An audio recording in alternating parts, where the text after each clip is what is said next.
Round 4 of the 2014 Australian Men's Interstate Series, Queensland taking on Western Australia. Jack Sullivan, who was rested in the morning, been battling a bit of a bad back.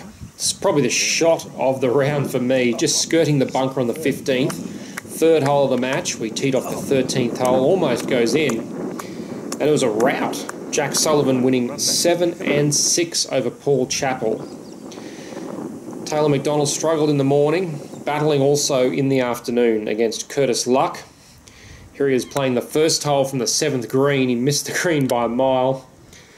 Hits the pin, deflects off the green. Kind of summed up Taylor's day. He lost 6 and 4. Jake McLeod, who just keeps holing putts. That was there on the 15th for a win. We cut across to the first hole, a par 5 with a 3-wood, going for the green in 2. A lot of elevation changes at Federal Golf Club. You can see there using the slope, taking advantage. That set up a 2-putt birdie. He took the lead. Another birdie at the par 5 7th. That put him 4 up, and he'd go on and win 3 and 2. Simon Viitakangas, a nice putt there for par on the 15th. But he was playing Minwoo Lee, who putted superbly. Another win there in the 4th. Minwoo Lee won that 3 and 2. So it's 2-alls, the same as the game in the morning against New South Wales. 3 matches left, 3 matches all going to the 18th. And it's the same 3 people, Kade, McBride, Cory, Crawford, and Aaron Wilkin.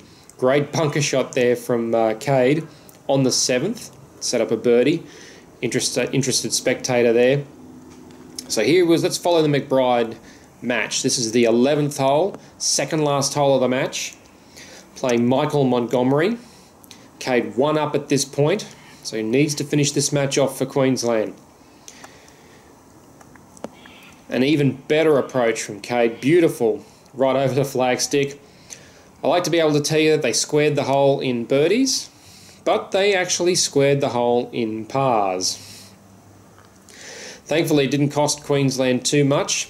Kade just missed the green at the 12th, par 3 finishing hole. Chipped it up there, only needed 2 putts. He'd defeat Michael Montgomery, 2 up. So that's 3 wins in now for Queensland. They need another. Cory Crawford got off to a bit of a rough start, was 4 down after 9 holes, started to come back, 2-putt birdie there on the 7th, got himself back to 2 down. Holed a 35-foot putt on the 11th hole, second last hole of the match to stay in it. Came to the 12th, 1 down, needed to make a birdie. A little unlucky there, that ball didn't kick on. Had to make this putt to square the match. Just didn't have enough pace. Kieran Day won that match 1 up. So that makes it 3-all. Just 1 match left on the course. Aaron Wilkin versus Jared Felton. Aaron struggling to make some putts early in his match. Was 1 down there early on. Was all square after 16. Couldn't ask for a much closer finish. Here on the 11th. Sensational approach. Left Aaron a putt to go 1 up with 1 to play. He made it. Could we finally see a match finish in Queensland's favour going down the 18th? Crowds following. Aaron came up a little short with his approach shot to the par 3. But how about this for a bunker shot?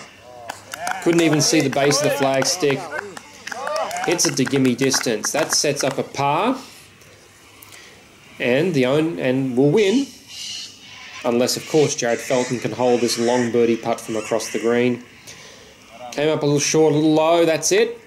Aaron Wilkin wins the match 1 up, and Queensland get away with a victory by 4 to 3.